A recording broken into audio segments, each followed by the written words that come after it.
Fastest from 0 to 60 is good. Truckers say fastest from 40 to 70, even better. Throw in 4 massive disc brakes, and you got yourself one happy ending. Available on the all-new full-size Tundra, the truck that's changing it all. Thank you very much, Bob Barr. Back with John Harbaugh, 9:57. You're listening to WNST Towson, Baltimore. Rob Long's hanging out as well as we visit with the new Ravens head coach. John, Rob touched on something which I think is interesting from a coach's standpoint, and I've spent a lot of time around a lot of college basketball coaches this year, and Rob, of course, as we mentioned before, is a college basketball coach. One of the things that really has stood out to me this year more than any other time really in my life is the coaches all want to win more than the players. That's my own observation, that as I watch these coaches prepare, I get the feeling sometimes the players don't really understand how much work you all put in. And yet, on the flip side, you also have the job of knowing when to pull and when to push, when to let go, when to be tough, when to relax. I'm wondering sort of what your general philosophy is on when you lose a couple games in a row. Are you the guy that goes nuts and crazy, or are you the guy that's, that eases off a little bit?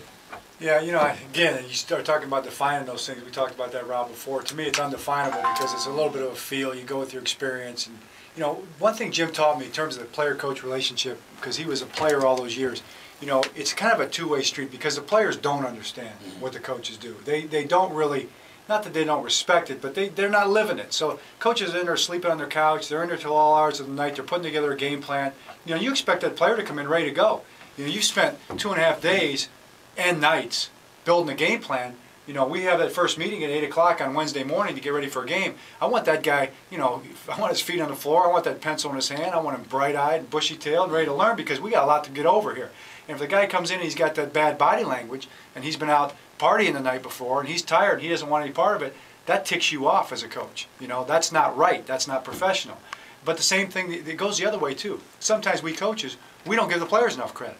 We don't give them enough credit for what they're going through. I mean, I'm going to tell you what, you guys have seen it. You've seen it up close and personal, whether it's training camp or this is a train wreck. I mean, these are car wrecks. Physically, right. What these guys go through every Sunday. So they get beat up, they get worn out. And sometimes we keep pushing, and we're not beat up. We're tired, we're worn out from not sleeping, but we didn't get in a car wreck every Sunday, So it's a two-way street, and I think mutual respect, understandable, and communication, it goes a long way. Well, you think also that maybe both sides take each other's job for granted. Right. You take the players' job for granted. They're supposed to do it. Right. And the players take the coach's job for granted. Well, you're doing that because you're supposed to. You almost take each other for granted. No question about it. And that goes back to human nature, isn't that? We all kind of do that. We all look at the other person's job and think, well, their job's easy. I could do their job.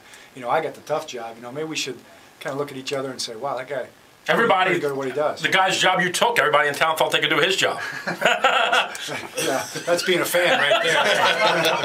John Harbaugh